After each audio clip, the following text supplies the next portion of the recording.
Okay. I'm sure all of you are acquainted with Dr. Glatfelter, who is our speaker tonight. I would say, personally, I think he's the most prominent man in the society. You all know that he's dean of the college and an outstanding teacher out there. And by the way, he just resigned as dean so he can devote his full time to teaching. He just felt that he had to teach. I don't know. Maybe he wished he were dean again. I don't know how much you realize he's done for the society. Long ago, he decided our library was very uncouth, and he set it up with the Library of Congress standards. And this was a monumental task. It was done. And it was, if you go and look at our library, you'll see what was really done. It was really a wonderful job. Our Constitution was outmoded. He, with the approval of the officers, set that up, and it's, well, it's a much better Constitution now. There are many things he's done. Really, we would have to spend a whole evening just to tell all the things he's done for the society. I'd like to say one thing, though. I understand that he likes to cut Christmas trees. And each year he goes out and cuts a Christmas tree. And he has no conception of all what a Christmas tree should be like. He always brings home one about 19 feet tall, gets it home and he cuts and cuts and cuts, and finally gets it in the house. I understand one year he pretty near killed the family lugging it home. Another thing he does, he all the time tries to add to his talents. And at one time he thought he needed a new electric switch in the house, a three-way switch. And he said, I can do this quite easily. So he set up a three-way switch system. Turned it on and blew the fuses. Tried again, blew the fuses. Tried again and blew the fuses. Finally, at the end of the day, he said, let's call an electrician. One time he failed in life. It was that one time. His talk tonight is about the disasters, I suppose, primarily after the Civil War, and he'll be able to be more advisory on that than I am, so without further ado.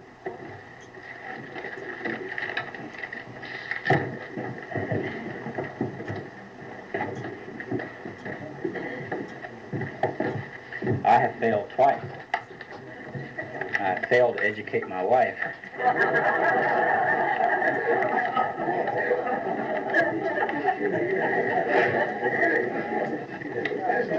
She is here.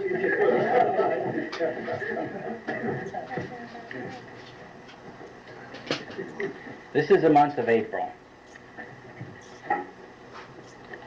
20 years ago,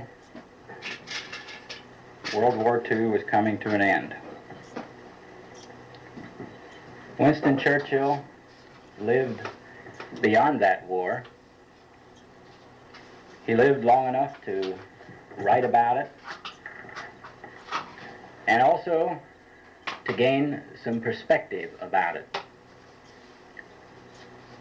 In 1953, he commented on all 6 years of that war in which the British had participated. And when he came to discussing the month of April 1945, he had this to say: as a war waged by a coalition draws to an end, political aspects have a mounting importance. In Washington especially, longer and wider views should have prevailed in 1945. It is true that American thought is, at the very least, disinterested in matters which seem to relate to territorial acquisitions, but when wolves are about, the shepherd must guard his flock, even though he does not himself care for mutton. We can now see the deadly hiatus which existed between the fading of President Roosevelt's strength and the growth of President Truman's grip of the vast world problem. In this melancholy void, one president could not act, and the other one could not know. This climax of apparently measureless success was to me a most unhappy time. I moved amid cheering crowds or sat at a table adorned with congratulations and blessings from every part of the Grand Alliance. But with an aching heart and a mind oppressed with forebodings, Soviet Russia had become a mortal danger to the free world. This is Winston Churchill on an April 20 years ago. This was the 6th volume of his history of World War II. And in the preface, he explains that he has called this volume Triumph and Tragedy because the overwhelming victory of the Grand Alliance has failed so far to bring general peace to our anxious world. And Triumph and Tragedy is an apt title for a week in April 100 years ago.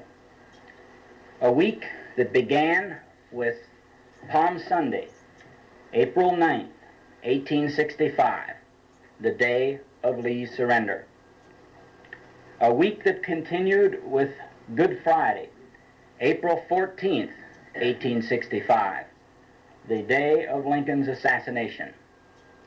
A week that concluded with Black Saturday, April 15th, 1865, the day of Abraham Lincoln's death, 4 years to the day after he had issued the call to arms, which was the Union answer to the firing on Fort Sumter. Triumph and tragedy encompassed within a week, 100 years ago. The war, the Civil War, had lasted a lot longer than anybody in Adams County, or anywhere else for that matter, had expected that it would. It had exacted a toll far heavier than anyone thought in 1861 it would exact. And it had put the name of Gettysburg, if not Adams County, on tongues for years and in places all around the world. If we look back to the spring of 1865, read the newspapers, the local newspapers and the metropolitan newspapers, we'll see that in the month of January, in the month of February, in the month of March, the draft calls continued. In March of 1865, for example, the draft calls in Adams County exceeded 500 names. The casualties continued. Scarcely a week went by without one of the Gettysburg newspapers reporting at least one person killed and several wounded. In the spring of 1865, 5 men who had been carried off by the Confederates in July of 1863, civilians, were allowed to return to their homes because the place where they had been imprisoned in North Carolina was now redeemed by the Union Army. One of these men came back to find that shortly after he had left, his wife had died, and he arrived back in Adams County on the day of his mother's funeral. Another man returned from captivity and within a few weeks died himself.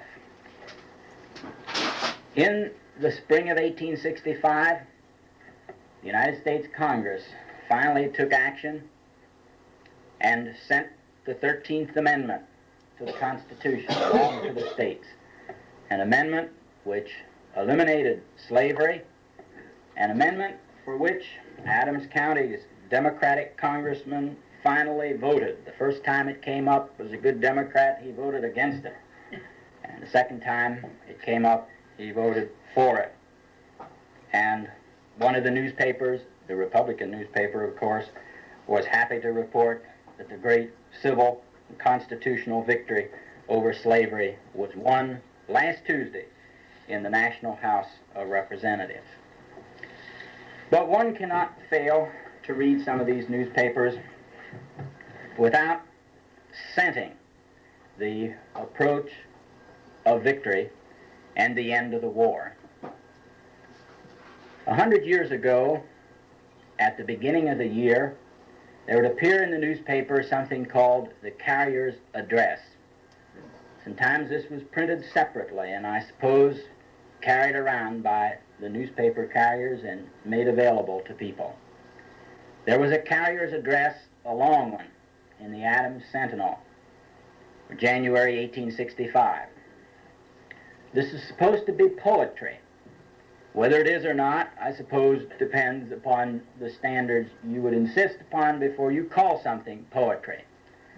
But whoever wrote the Carrier's Address for the Sentinel in January of 1865 smelled victory. Let us adjourn to meet on this same height, from hence 1 year, to offer sacrifice.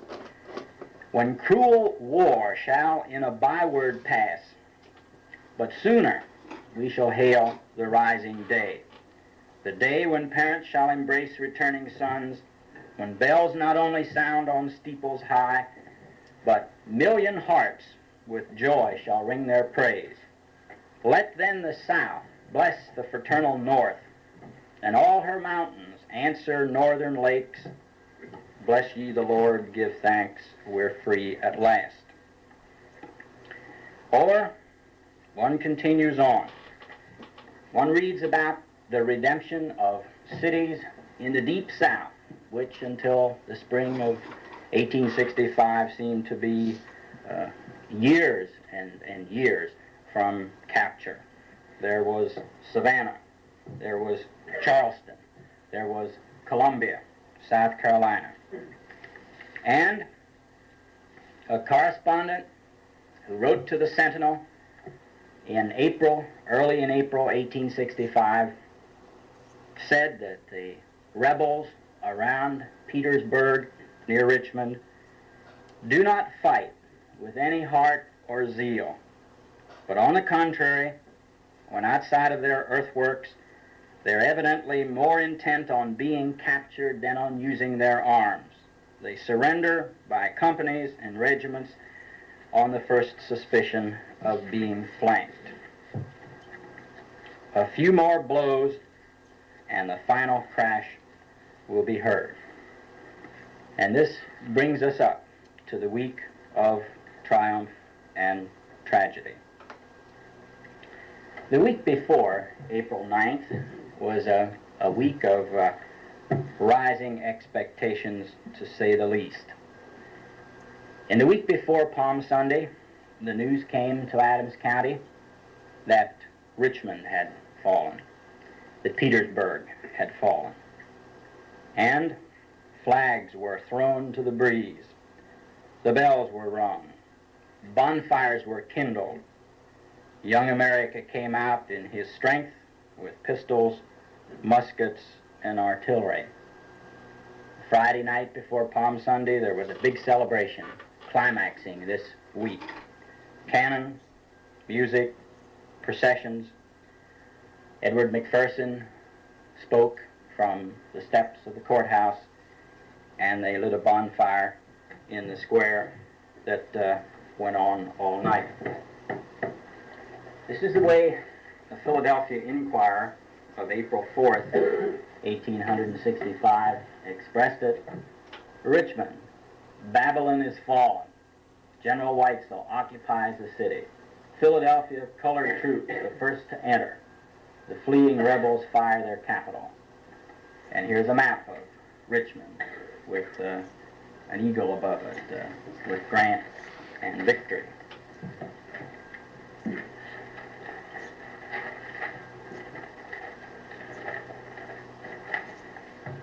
On Monday morning, April 10th, the day after the surrender, a dispatch arrived in Gettysburg announcing that this phase of the war was at an end.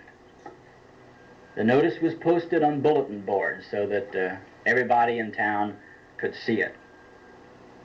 And the editor of the Star reported that with lightning speed, the glad tidings spread over the town and through the county. It's Monday morning. The school children gathered in the school on High Street, and naturally there wasn't much reading, writing, arithmetic this day. There was one of those long 19th century prayers of thanksgiving. They sang the Star-Spangled Banner, America, the doxology. They cheered and cheered the generals, the government, and the flag, and then they all went home. Monday afternoon, all of the stores in town closed, and as one of the newspapers put it, a general jollification took place that night among the young Americans as usual.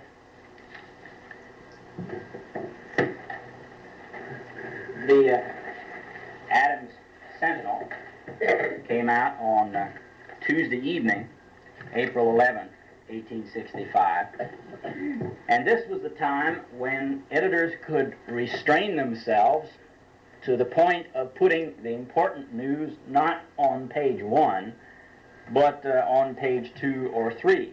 For example, the important thing to put on page 1 was a sheriff's sale here, a poem about light and shadow, an ad by C.H. Beeler, who had bought out Sheaves and Beeler, and some things here that pass for jokes. It's only here on page 2 that we have the war news, and the Adams Sentinel, Tuesday evening, April 11th, 1865, reported bright skies. Lee has surrendered and his whole army, and the war is nearly over. And this is a truth. It was not entirely over. It was only nearly over, because there were still some Confederate armies in the field. You know, this was a time when Gettysburg was a good bit wealthier than it is now, when it could afford not one but 3 newspapers. Here is the Gettysburg Star.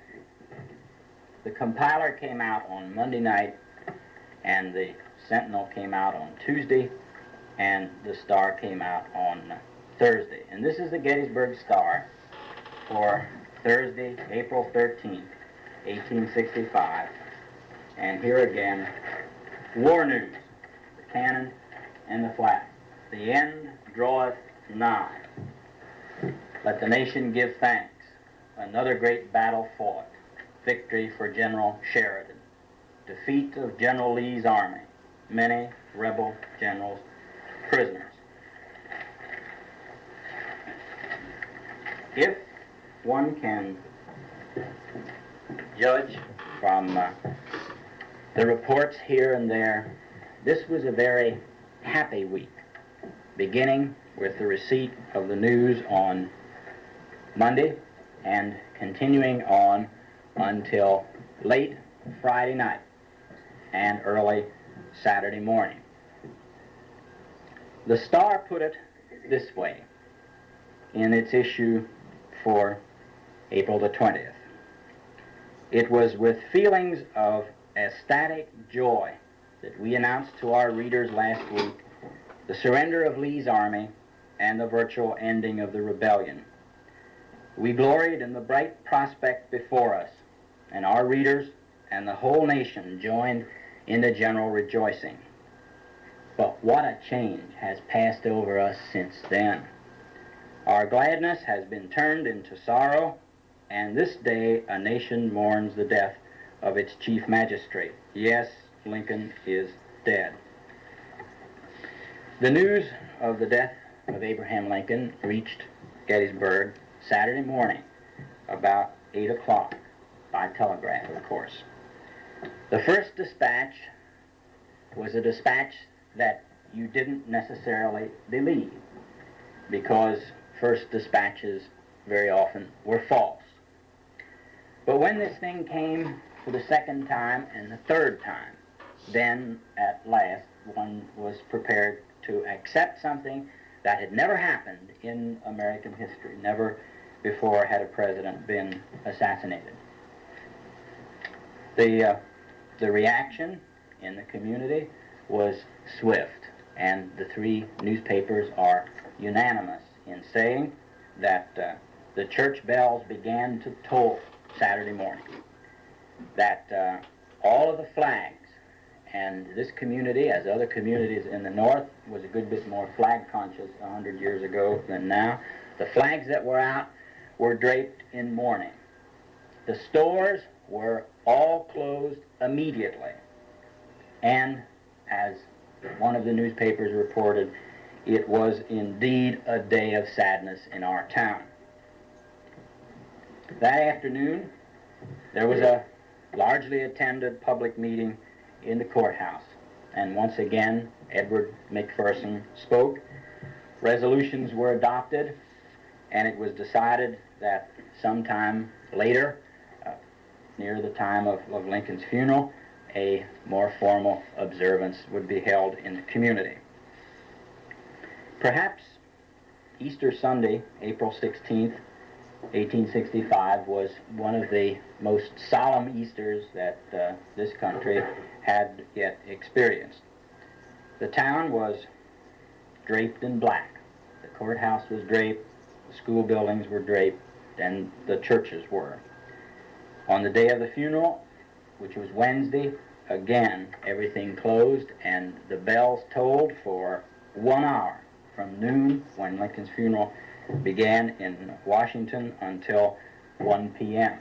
And while the funeral was going on, many of the local churches had services again. Shortly after the funeral, Lincoln's body was placed on a railroad train and was taken by a long, circuitous route to Springfield, Illinois. It was brought up the northern central line, Baltimore to Harrisburg, and to Philadelphia and New York. Baltimore. And so it passed within a reasonable distance of Gettysburg. And there were quite a number of people who left Gettysburg on Friday the 21st and who went to Hanover and beyond there to Hanover Junction, where they waited for the passage of the funeral train. According to the best estimates, there were several hundred people from York and Adams County who waited along the way here to catch a glimpse of the train as it was on its way to Harrisburg. But the newspapers reported that the train moved at the rate of 20 miles an hour, and that was so fast that nobody could see anything inside. This is a New York Herald for Saturday, April 15, 1865.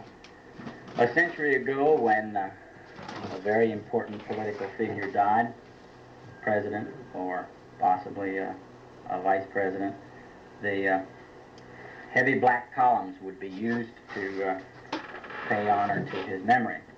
Now this is dated Saturday, April 15th, 1865, the day of Lincoln's death. There is something unusual here, a picture of Lincoln, because there weren't many pictures of individuals in papers at that time. And over here, important assassination of President Lincoln. President shot at the theater last evening. Secretary Seward daggered in his bed but not mortally wounded. Clarence and Frederick Seward badly hurt. Escape of the assassins and so forth. It's only down here that one gets the dispatch that Abraham Lincoln died this morning at 22 minutes past 7 o'clock, because the rest of the paper was set up, I think, with a little less than complete assurance that Lincoln died. And this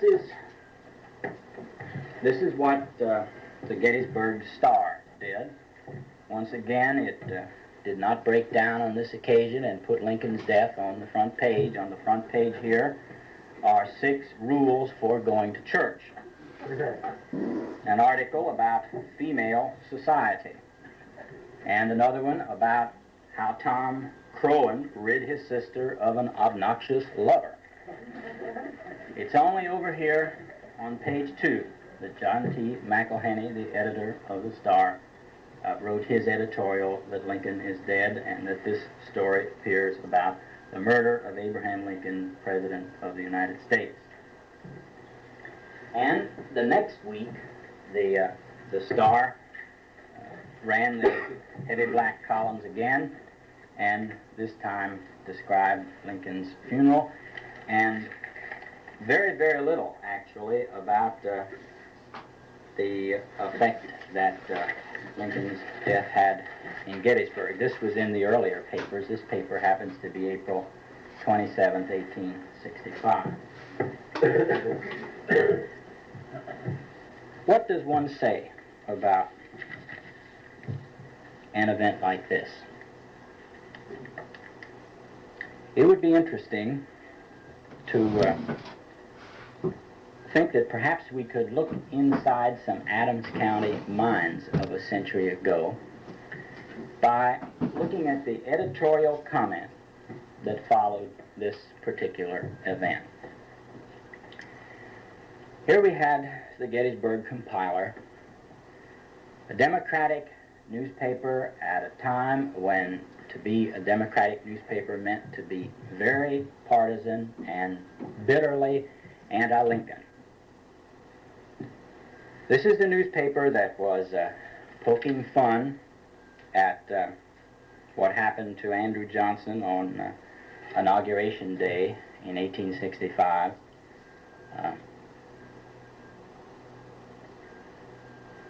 Well, something happened to Andrew Johnson, and the compiler made the most of it, and the most of Lincoln's choice of this man as a running mate, that is, assuming that Lincoln did choose him. But now Lincoln is dead, and Henry Staley has to say something. This is what he says. An event so appalling had never before occurred in our history, and that it should have fallen upon the country at a time when the prospect for the restoration of peace and order was so bright and heart-cheering lent additional weight to the afflicting visitation. President Lincoln had shown recently so manifest a desire and intention to act with magnanimity and moderation in adjusting our difficulties that there was good reason to look for a speedy termination of them, and that he should have been removed at such a juncture is regarded by all reflecting men as the greatest misfortune that could have befallen the nation. I believe he meant it. Or John McElhenney, editor of the Star, which had been a paper that had supported the Lincoln administration all during the war. Mr. Lincoln brought to his high office no prejudice of section, no personal resentments, no unkind or bitter feelings of hatred, and throughout the trying time of his administration, he never uttered one rancorous word towards the South or toward his political opponents. He contemplated the responsibility of his great charge with the calm desire to do his duty under the light of conscience and truth and the best interests of his country.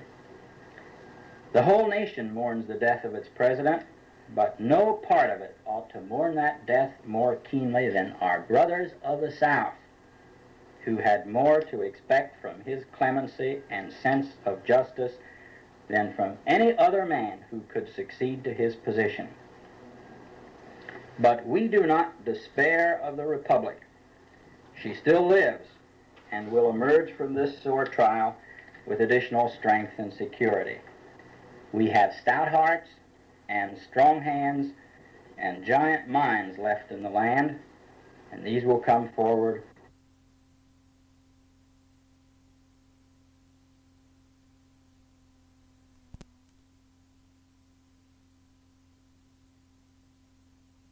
hearts and strong hands and giant minds left in the land, and these will come forward and supply the place of the loved and the lost. Now there was one more paper, the Sentinel, and its editor was Robert Harper, and he thought that somehow he understood the death of Abraham Lincoln, perhaps without understanding it. It may be that Abraham Lincoln, having accomplished the high mission entrusted to him, is now withdrawn from the scenes which immortalized him, with his peerless fame untarnished, to take his rank with earth's greatest men. While the work of reconstructing the nation and closing up the rebellion is reserved for other hands. We know not God's purposes. It is, however, as if he had said to the nation, in his providence, be still and know that I am God. April is a month that means a lot in American history. It was in April of 1775 that Lexington and Concord occurred. It was in April of 1789 that George Washington took the oath of office as the first president. It was in April 1861 that the Civil War began. It was in April 1865 that it ended. It was in April 1898 that the war with Spain began. It was in April 1917, in fact, 48 years ago today, that Woodrow Wilson signed the joint resolution of Congress declaring war on Germany. But perhaps there has not been a week in April or any other month in American history which began on such a note of triumph and ended on such a note of tragedy.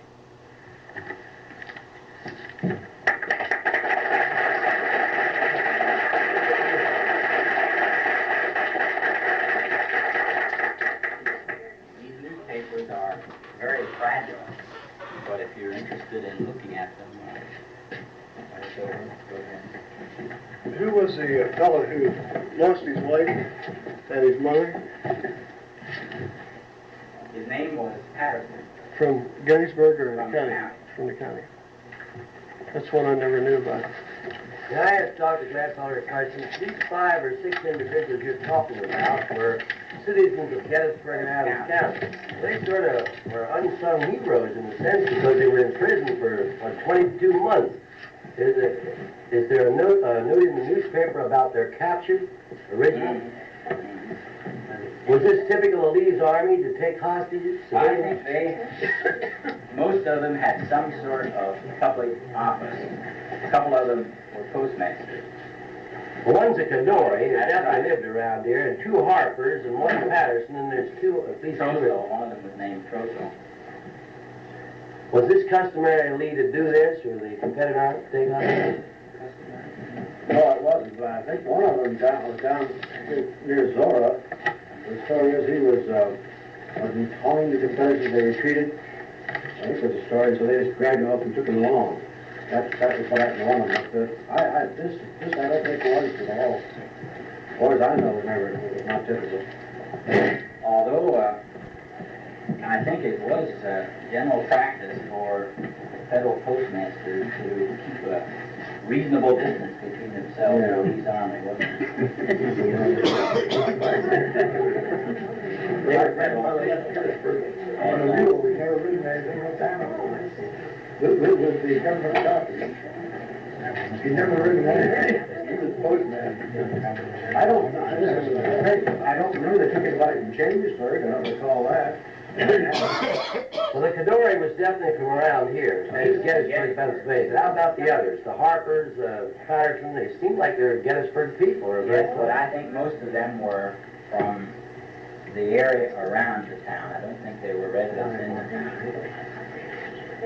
But I'm not sure, because I don't remember the details of the story. This was in the paper shortly after the battle, and then there are references to their return in February and March, April 1865. Kadori came back and died within a couple weeks, and then his wife died within a couple weeks. There's a note in one of those papers that George Kadori's sale has been postponed because his widow just died. They're going to wait now. Well, 22 months in a Confederate prison is no picnic, you know. Well, at this time there was a story of somebody from either Franklin County or Cumberland County who was released from prison and who went to Baltimore and ate a hearty meal and died from it.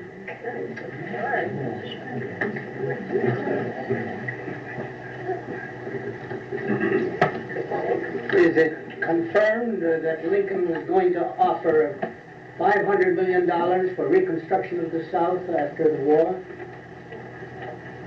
I doubt very much. I read that in an editorial in the Lutheran just today.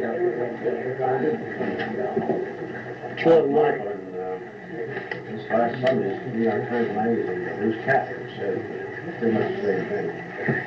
I don't know if this, I don't remember having that come across before, but Bruce Catholic found something. That's a tremendous amount for those days. 500 million. I had heard it years ago, but I've never seen it in print until this day. I think, as usual, Dr. Glatfelter exceeded himself. I can personally listen to him every meeting, if necessary, and like every minute of it. And I think we all feel that way. Now we'll get on with the regular meeting. Tonight we have our treasurer absconded, so that will take over both as secretary and treasurer. The 224th meeting of the Adams County Historical Society was held at 7:30 p.m. the 2nd of March, 1965, Seminary Old Door. Approximately 60 members and guests were in attendance. The President, George Olinger, presided at the meeting. The minutes of the previous meeting were read by the Secretary and, after corrected, approved as read. The Treasurer, Mrs. Everhart, reported a current balance of $721.75 in the Society's treasury as of the 1st of March, 1965. The corresponding secretary, Mr. Wiener, reported that he has answered numerous inquiries directed to the Adams County Historical Society. Under old business, the President requested that the nominating committee submit the names of 3 members of the Society to be elected to replace the Class 1 directors whose term of office will expire in October 1965. The President also announced that the Daughters of American Revolution would hold a meeting at 2 p.m. Friday here at the Society's headquarters, and that the members of the Adams County Historical Society were invited to attend.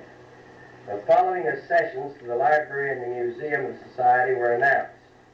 Toys to be placed in the museum's toy room from Mrs. Ellen Brown. Volume 2 of the History of the Gettysburg Lutheran Theological Seminary by Dr. A.R. Wentz from the author. World News in 1964 from the Gettysburg Times Publishing Company. Pennsylvania, the Birthplace of a Nation by Dr. S.K. Stevens from the author. The History of the City of Pittsburgh, and copies of Old Adams County newspapers and Gettysburg College Spectrums. Fred Hillebaugh, the Vice President of the Society, presented a most interesting and informative talk on the silk industry with particular reference to its local Adams County setting. Mr. Hillebaugh was assisted in his presentation by Mr. Joseph Kennelhart in the showing of colored slides of the silk industry. Adjournment, Jacob M. Sheets, Secretary. Well, we'll just approve and disapprove whatever we want to. Would you like to read the Treasurer's report while you're at it? Report of the Treasurer, Adams County Historical Society, March the 1st, 1965 to April the 1st, 1965. Income. Balance on hand as of March the 1st, 1965, $721.75. Membership dues, 11 renewals, $22. Membership dues, 6 new members, $12. Gifts, $5. Donations toward the tape recorder, $21. Expenditures, Salaries, $43.37. Printing, $3.50. Supplies and notices of dues, $13.92. Telephone, $9.20. Days photo supply for the tape recorder, $125. Balance of April the 1st, 1965, $586.76. Respectfully submitted, Mary Raymer Everhart, Treasurer. Do we have any corrections or additions to the minutes? I feel sure you're all going to agree with Mary's report because she's not here to argue with. Corresponding Secretary, Art, what have you look like you have a tremendous file there. Mr. Lawyer and members of the society, I shall give you the sad news first. All good things must come to an end, and so with our cemeteries, especially the Low Dutchman, we were hit by vandals at the beginning of last month. Many of you know the gate on the Southern Cemetery down in the Keith Farm. It was knocked off its hinges, and the old cast iron hinges, which was an original part of the gate, were both broken. And so I brought the gate home, but we had to put another type of hinge on, so we lost a little bit off the gate. Fortunately, the gate was not damaged. During the past month, we received a number of inquiries, a few of which found their way into file 13. We have a lady in Oskaloosa, Iowa, who annually writes us for something we were unable to supply, and of course we had to more or less lose that one. We have an inquiry from David Dunn in New York City on the Rosenstiel and Hickley families. While the former is a quite old and honored family of the county, especially in the Conewago records, the Hickley family is one who we have little or no knowledge on. We have an inquiry from a party in Columbus, Ohio, who is the great-great-granddaughter of John Francis Snyder. And they're interested in the deceased date and the place of burial of both Mr. and Mrs. Snyder. They give us very little information to work on, except that both persons died between 1884 and 1923. We had an inquiry from Northbrook, Illinois, for data on the Conchon family. This is one that will take considerable research, as the details in the letter are quite involved. We have an inquiry also from California on the name John Francis Nolson, spelled N-U-L-S-O-N, who was supposed to have lived in Gettysburg between 1800 and 1850. This is another stranger in the surname. I was unable to locate anything to date on this name. We also have another inquiry on the Sal surname. This was published by a lady in Littlestown some years ago. Although we're not able to find an atom in the volume, reference has been made to her, as she is probably more versed than we are on that surname. Another one which is quite detailed on Marsh Creek settlement data is one for Robert Smith, who was an immigrant from Londonderry, Ireland in 1725, and whose name appears on the Marsh Creek settlers list. The grave apparently was moved from Black's Cemetery to the Evergreen, and I found the stone inscription in the Evergreen Cemetery records for both he and his wife. Your secretary is a little bit inadequate on some of the correspondence. For this month we received a bulletin from apparently a book house in Paris, France. The entire text of the offering is in the French language. Also, one of the students from Berwick, Pennsylvania, seeking Pennsylvania information, added something unusual to the letter. She states that, quote, "I also would feel greatly honored if you would send me your picture." And then to the nominating committee, they should also consider someone who photographs well. A lady from Baltimore has apparently spent a great amount of time on the McCloskey surname, which has an Adams County reference. The deed for the McCloskey in Baltimore, Maryland mentions in one place that the gentleman was supposed to have been at one time in Adams County. And of course that's the question. What's the relationship and where does he fit into the McCloskeys, or McConaughey's rather, spelled in another way, from Adams County? The interesting part of his church is that at this McConaughey, or McCloskey as it's sometimes spelled, tavern was supposed to have been the first place that the Star Spangled Banner was sung. The lady was greatly appreciative of my reading the material which I bound for the Society's Spouse, to the extent that she sent us as a donation a $2 gift.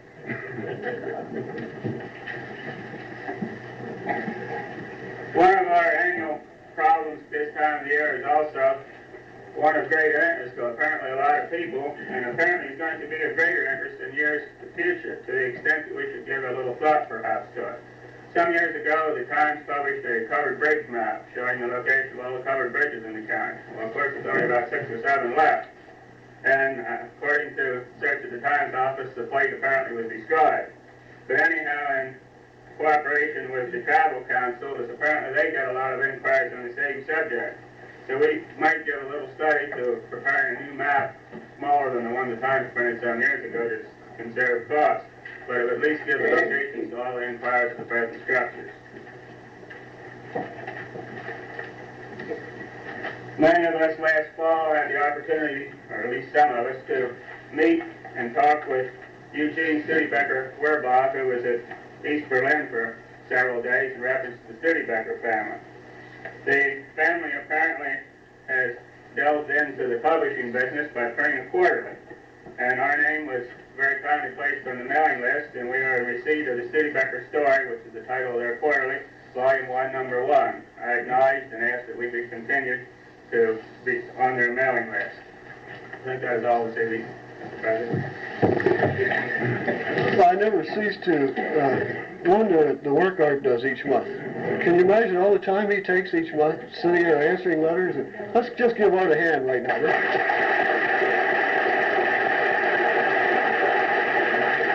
This goes on month after month. Month after month he does this. Under old business, that was one thing I know. I think we're going to table till next month. And new business, is there anything that is to be brought before the society? Anyone knows in the new business line? Have a short and sweet. Miss Stark, has anyone passed on that you know of? I've been away for several months, but I know of no members that passed away during that time. We're a pretty hardy group, I think. We have with us tonight Mrs. Tyson Tipton, and she's a faithful member. She's here all the time. And I'd like to say, I don't believe it's today, but maybe tomorrow, she'll be 90 years old.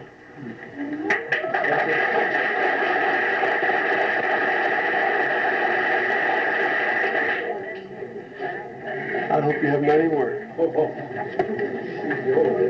Didn't she? Tonight, Hope Morgan had Dr. Bloom carry on a tremendous chest. I don't know if there's any treasure in it. Maybe you could tell us something, Hope. Where is Hope? Oh. There's nothing, no reason why it should be down. It's behind Mr. Marion there. It's just some clothes that someone had and thought we might be interested in having. And I sorted the things out some because there were some that I knew we wouldn't want. But any others that aren't wanted, I'll take along back for the school children when they do their dressing up. They're old sunbonnets and old clothes. There was one I forgot to include. I washed it. It's a linen garment. I think it's a nightgown, but the handwork on it is so beautiful. Seems I can bring that. I forgot to put it in after I washed it. Who donated this? Mrs. John Gallagher, and I wrote the name on the little paper and put it in. There's no reason why people should look at those things and not see them. It was a beautiful shawl, a black shawl with embroidery and fringe on, and when I aired it one day, the fringe went to pieces. What happens? Well, thank you very much, and I know we'll appreciate all of the kindness. Also tonight we have a visitor who I hope will become a permanent visitor, and that's Mr. Mering. He told me that years ago Mr. Stauffer used to always try to get him to come to meetings, and he'd never come, but now he thinks maybe he should come. And he has with him very odd paper. And he's donating this to society, and I thought maybe he'd like to show you what it is.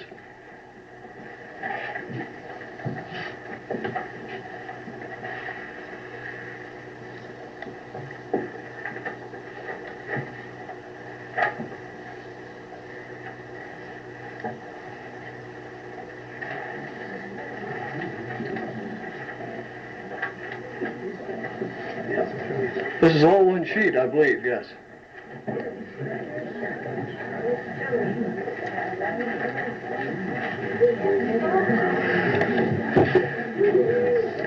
It's some paper.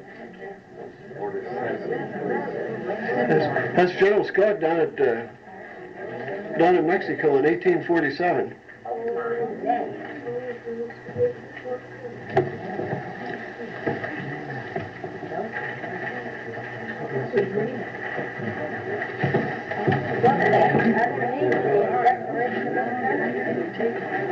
Well, that's really a paper. I see the Declaration of Independence on the one side there. Brother John, 1848. 1848. Where was it published? Wilson Company, West New York.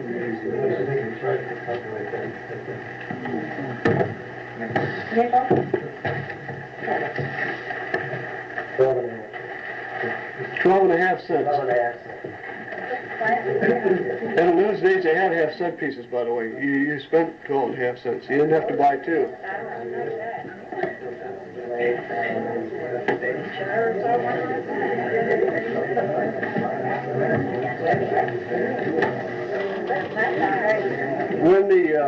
When the meeting is over, you can all get up and look at it. We'll have it laying up there on the table. Have you noticed the bushes out front as you came in?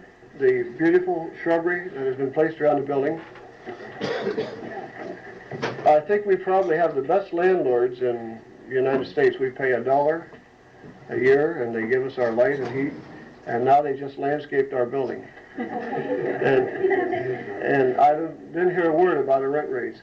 But really, they have done a magnificent job, and I heard the cost of transplanting all these magnificent yews, which they have done, these boxwood outside, and it was a tremendous price. And they just thought that our building was so serviceable that they wanted to beautify it. So I think we owe them a great vote of thanks. And by the way, although our treasurer isn't here tonight, she will be the next time. And she did say that if anyone wants to give any money or join or anything, just give it to Mr. Sheeds, and he'll see that she gets it. Now, among the exceptions I picked up, around the turn of the century, Gettysburg inaugurated a letter carrier service. For years, everyone went to the post office and picked up their mail. And I understand it used to be some time they'd have to open up at 5 in the morning and stay up until 9 at night or something like that. But eventually, they inaugurated a service and gave each man a badge. And Norty Miller was the first letter carrier. And Norty received badge number 1. And he wore this for many years. After he retired, another fellow, and I don't believe Drew Deitch followed him, did he? Who followed him? Probably Kid McDonald. Kid McDonald, I believe. And after Kid retired, Drew Deitch got it. And just recently, they gave him new badges. They thought it was time. And Drew donated this number 1 badge, the first badge ever here as letter carriers, to the Historic Society. So this is the badge of the post office at that time. Is that right? I attended a sale in Littlestown, and while there, bought a couple knives, not knowing what I was buying, and when I looked at the blade, this says E. Hansen, I believe. I can't quite make out the name. Cutlery Company, Gettysburg, Pennsylvania. Does anyone know anything about this at all, this company? The Gettysburg, Pennsylvania is very distinct. Could it be Hartzell? Fairfield, is it not? Yeah, I believe I see a Z in there. Well, he says Gettysburg. Well, I don't know what he ever made this knife for, but it's sure vicious Their looking. company where you now are in that building. Oh, is that so? I think they built that building there, and that's where the company factory was. Oh, the building I'm now turning into Yes. apartments? Yes. No, in the, where you have totem pole. Oh, in that building. When I was in college, that was the couple. I never knew that. Well, anyhow, this now belongs to the society.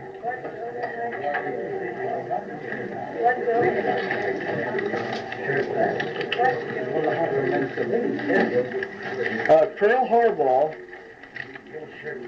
243 North Stratton Street, received a poem, and this is a poem written in old script, and there's a translation here, and I'm not going to read it and bore you with this. I'm not boring you because it's very interesting, pretty cute. But it was to Jenny Kerr from Ephraim Felton. And Jenny was the niece of Henrietta and Julia Christ, and they lived out on Carlisle Street. And Ephraim was her suitor. And he wrote this poem, and it's pretty loving at places. And it was pretty effective because he married her. So if any of you would like to read this thing, you might. This is pretty well typed out. I don't know who did it, but you can read the type. Expressed itself all in same terms. Very well. Here's the directory of post offices, includes Adams County, so I thought it belonged up here. And just recently, the public schools put out a directory, and I managed to secure one for the society. And the National Sons of Veterans had an encampment, and I think this is especially germane to the Historical Society because our local man, Chet Shriver, is the treasurer of the National Sons of Veterans. And there's one other thing here we have. Alice Johnson, Route 1. That's Dwayne Johnson, the bookseller's wife, gave us. It's one of Grosvenor Warren up on Little Round Top with two visitors. You all know Grosvenor, I know. Maybe some of you will recognize the visitors. Now we have one other thing that isn't here tonight, and Mr. Hummelball, our vice president, is going to frame. Mrs. Ethel Singmaster presented the society with all the fraternal and honorary pins of Elsie Singmaster Lures. It's her Phi Beta Kappa and sorority and just a whole box full of very beautiful pins. And Mr. Hummelball is going to frame them, put them under glass, and then they'll be on display here. They'll be part of it. But she presented them to the society last month. And I thought it was a very lovely gift. Oh, one last thing about the letter. The college and the Historic Society and various and other sundry people received a letter from Senator McPherson, and this is what he says. Enclosed is a copy of the letter I received recently from the Library of Congress. Do you know anything about this collection? If we can locate the collection, I believe the Library of Congress would be willing to donate the catalog. And this is what he says, or what they say to Mr. McPherson. We are happy to inform you that the papers of your grandfather, Edward McPherson, have been reorganized and a newly prepared description is being edited. When this work is completed, we will send you a copy. I want to take this opportunity to thank you again for the generous gift of the papers of Edward McPherson to the National Collections. When processing the collection, we had an opportunity to examine a manuscript collection, which served the extensive pamphlet collection which Edward McPherson once housed here in Washington. I wonder if you could tell me what happened to this fine library of more than 10,000 19th century government documents and pamphlets. Now, Edward McPherson what was he in Washington, a clerk? Clerk to the House of Representatives per year. Clerk to the House of Representatives, and he, I suppose, secured all these papers. Now, 10,000 pamphlets, and they've disappeared somewhere. He was a member once, but he was Also clerk. He was a member during the Civil Battle of Gettysburg. Yeah, he was a member at that time, that's right. And he was there for many years, is that right? Where? The House of Representatives. Well, is there anyone in the society who would have any idea at all of where these papers could have gotten to? Someone suggested they could be over at the State Archives. I'm not sure if I could be correct, but sounds logical. Henry, have you ever heard anything of them? I never heard one down to Washington. I guess Giffen got the rest. Arthur Wiener might Quite know, possible. George. No, it doesn't. I don't know where the 10,000 are, but we have a copy of the checklist. You do? The checklist has been finished, and we have a copy. President, there is a collection of that personal papers in the archives, as you say, the Library of Congress manuscript collection.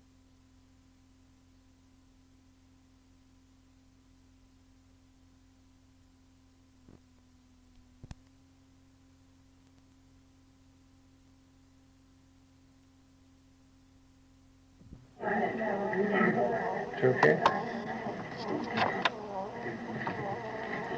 I'm sure all of you are acquainted with Dr. Glatfelter, who